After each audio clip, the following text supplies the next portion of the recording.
আসসালামু আলাইকুম, graphic design কোর্সের নতুন একটি ভিডিওতে আপনাকে স্বাগতম। আজকের ভিডিওতে আমরা আলোচনা করব স্ট্রোক নিয়ে। তো চলুন ভিডিওটি শুরু করা যাক। সো আমরা যদি একটা শেপ ক্রিয়েট করি, শেপ ক্রিয়েট করার পর যদি আমাদের এই স্ট্রোকটা এখান থেকে অফ থাকে, তাহলে আমরা যদি এটাকে শেপ মোডে দেখি, তাহলে সাপোজ দেখুন যে আমাদের শেপটা কিন্তু জাস্ট এরকম দেখাচ্ছে। সো আমরা আমাদের ডিজাইনকে যদি একটু উন্নত করতে চাই বা নতুন কিছু যোগ করতে চাই, তাহলে যদি আমরা স্ট্রোক কিন্তু দিতে পারি, বা আমরা বিভিন্ন শেপ ডিজাইন ক্রিয়েট করার ক্ষেত্রে স্ট্রোকের ব্যবহার কিন্তু ভালোই রয়েছে, ঠিক এমন। তাহলে আমি যদি এইটা নিলাম, দেন আমরা যদি আর একটা শেপ ক্রিয়েট করি, দেন এখান থেকে দেখতে পাচ্ছেন এই যে স্ট্রোক, এটা হলো আমাদের ফিল এবং এইটা হচ্ছে স্ট্রোক। এখানে স্ট্রোকে যদি যাই তাহলে দেখতে পারবেন, আগে ফিলে দেখি। যদি আমরা ফিলে আসি, তো ফিলে আসলে দেখতে পাচ্ছেন যে এই অপশনগুলো দেখতে পাচ্ছেন, ঠিক আছে। এই যে এখান থেকেও কিন্তু ফিল থেকে কালার কিন্তু নেওয়া যায়। তো আমাদের আজকের ক্লাসে হলো যে আমরা আলোচনা করব স্ট্রোক নিয়ে, ঠিক আছে। তাহলে এই যে দেখতে পাচ্ছেন স্ট্রোক, স্ট্রোকে যদি আমরা এই যে এই মোডটা দেখতে পাই, এটা হচ্ছে সোয়াচ, এটা হচ্ছে কালার মিক্সচার, এটা হচ্ছে গ্রেডিয়েন্ট, অ্যান্ড এটা হচ্ছে টেক্সট টু প্যাটার্ন, ঠিক আছে। আচ্ছা, এটা যদি ও কাজ করে এআই দিয়ে, সো আমরা এআই দিয়ে তো কাজ করবো না, জাস্ট নর্মালি দেখাচ্ছি। ধরুন আমি এটা নিলাম, নেওয়ার পর যদি আমি একটু ব্ল্যাক স্ট্রোক দিতে চাই, এই যে দেখতে পাচ্ছেন এখানে এখানে চাইলে কিন্তু আমরা এখান থেকে কালার স্ট্রোকটাকে বাড়াতে পারি। এই যে দেখুন এখানে যদি আপনি ধরে রাখেন, তাহলে দেখবেন যে এটা অটোমেটিক বাড়তেছে, নিচের দিলে কমতেছে, ঠিক আছে। এই যে এটা হলো স্ট্রোক, স্ট্রোকের ভিতরে আবার এই যে দেখতে পাচ্ছেন এখানে স্ট্রোক। সো এখানে যদি আমরা ক্লিক করি, তাহলে দেখতে পারবেন যে এখানে কিন্তু বেশ কয়েকটি অপশন রয়েছে। যেমন এটা হচ্ছে ক্যাপ আছে, রাউন্ড ক্যাপ, প্রজেক্টিং ক্যাপ এবং হচ্ছে বার্ড ক্যাম্প। রাউন্ড ক্যাপ দিলে কি হবে, একটু জুম করি, এই যে দেখুন স্ট্রোক, এখানে যদি রাউন্ড ক্যাপ দিই তাহলে দেখতে পারবেন এটা কিন্তু গোল হয়ে গিয়েছে, কিন্তু এটাতে কিন্তু দেখা যাচ্ছে না। ওটা কিভাবে দেখাতে হবে সেটা আমি আপনাদেরকে দেখাচ্ছি একটু পর। এই যেটা হচ্ছে কর্নারটা যদি দেই, এই যে কর্নারটা কিন্তু হালকা একটু বাঁকা হয়ে গেছে, মানে যেটাকে বলে সুন্দর। এটা দিলে এরকম হয়ে যাবে, ঠিক আছে। বেভেল জয়েন, এটা হচ্ছে রাউন্ড জয়েন এবং এটা হলো মিটার জয়েন। তারপরে আছে হচ্ছে আপনার অ্যালাইন স্ট্রোক। অ্যালাইন স্ট্রোকটা এখন কি আছে, যে এই যে দেখতে পাচ্ছেন এখানে কিছুটা বাইরে আছে এবং কিছুটা ভেতরে। আমরা যদি চাই যে আমাদের স্ট্রোকটা সম্পূর্ণ ভেতরে থাকবে, এখানে ক্লিক দেবেন, দেখবেন একদম ভেতরে চলে আসবে। আবার যদি চান যে আমাদের স্ট্রোকটা সম্পূর্ণ বাইরে থাকবে, তাহলে এই যে বাইরে চলে আসছে। এটাই হলো এটার কাজ। এবং এরপরে কিন্তু আমাদের রয়েছে ড্যাশ লাইন, ঠিক আছে। ড্যাশ লাইনে যদি আমরা ক্লিক করি, দেখতে পাচ্ছেন যে কত সুন্দর হয়ে গেছে। এটা আমি জাস্ট একটু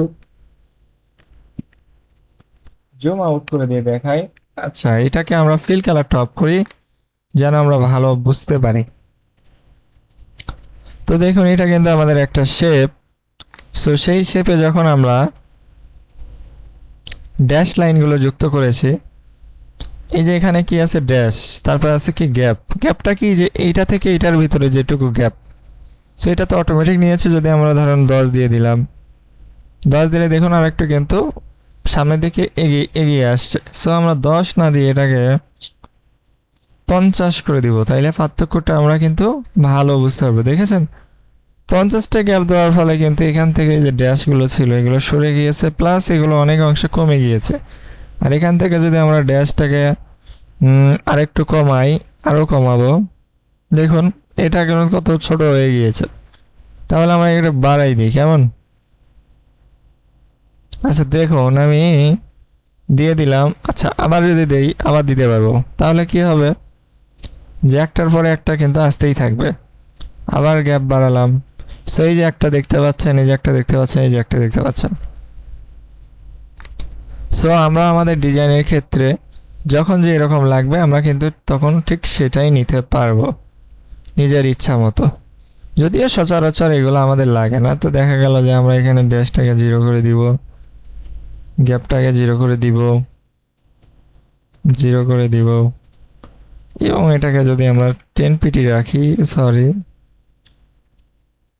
আচ্ছা 10 থাকলো এবং এটাকেও আমরা 10 করে দিব। ঠিক আছে, এবার দেখুন এই শেপটাকে একটা রেক্ট্যাঙ্গেল ছিল, রেক্ট্যাঙ্গেলটাকে কীরকম দেখাচ্ছে। আচ্ছা এখন যদি আমরা একটা এলিপস নেই, এলিপস নেওয়ার পরে এটাও কিন্তু স্ট্রোকে আছে, যে কারণে ঠিক এরকমটা হচ্ছে।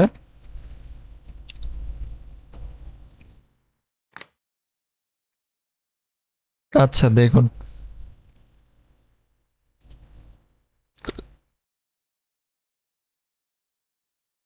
আবার এখানে কিন্তু ড্যাশ লাইনে দুইটা অপশন রয়েছে, যেমন একটা, এই যে একটা। আচ্ছা এটা আমরা না দেখি সমস্যা নেই। সো আমরা কিন্তু এই স্ট্রোক লাইনে এই কাজগুলো করতে পারি, ঠিক আছে। আবার এটার ভিতরে কিন্তু আর একটা অপশন আছে, সেটা হলো কি স্ট্রোকে, যেমন দেখতে পাচ্ছেন এই যে এখান থেকে কিন্তু আমরা বেসিক থেকে বিভিন্ন শেপ বা স্টাইল বা প্যাটার্ন আমরা কিন্তু এখানে দিতে পারি, ঠিক আছে। আচ্ছা আমরা এবার একটা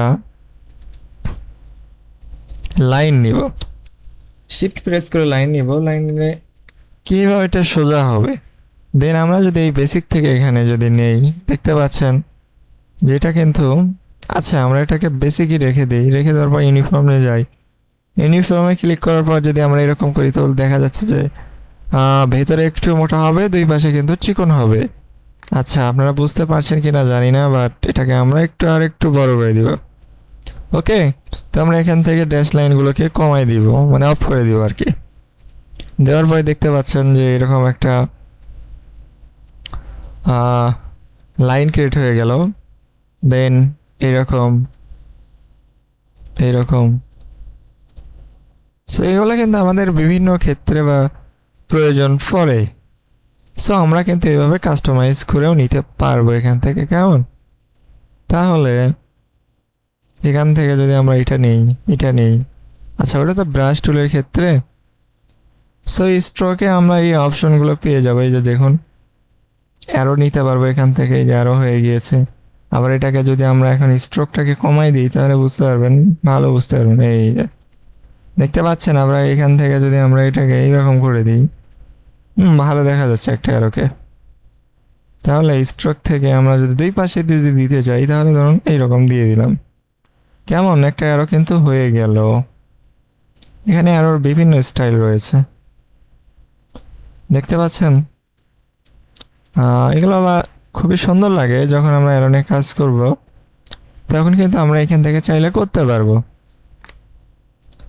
সো মোটামুটি এই ছিল আজকের এই ভিডিও। তো ভিডিওটা যদি ভালো লাগে, আচ্ছা অ্যালাইনও করতে পারবো, যে অপশনটাকে আমি বললাম যে আসলে এগুলো আমাদের খুব একটা প্রয়োজন হয় না, তারপরেও আপনাদেরকে দেখাই। এই যে অ্যালাইন আছে, এটা হচ্ছে লেফট সাইড, এটা হচ্ছে রাইট সাইড, ঠিক আছে। আমরা স্কেল চাইলে বাড়াতে পারবো, কমাতে পারবো। এই যে এটা আছে কি দুইটা মিলে লিঙ্ক করা আছে, আমরা ধরুন একটা যদি বাড়াই আর একটা যদি কমে আমরা কিন্তু কমাতে পারবো। আমরা 20% করে দিয়েছি এখানে। ও আচ্ছা এটা তো লিঙ্ক আনলিঙ্ক করে দিই। এটা ধরুন আমি করলাম 50%, আর এটা ধরুন 20% থাকুক, সমস্যা নেই। আচ্ছা এইটা হলো 20%, এটা হলো 20%, ঠিক আছে। এইভাবে আমরা কিন্তু এই স্ট্রোক থেকে এগুলো চেঞ্জ করতে পারি। আবার যদি আমরা চাই যে ড্যাশ লাইন অ্যাড করবো, দেখুন ড্যাশ ড্যাশ অ্যাড করে দিলাম। সো এটাকে ভালোই লাগছে, নট ব্যাড, ঠিক আছে। এটাকে আমরা যদি একটু ঘোরাই দিয়ে দেখি কেমন লাগে।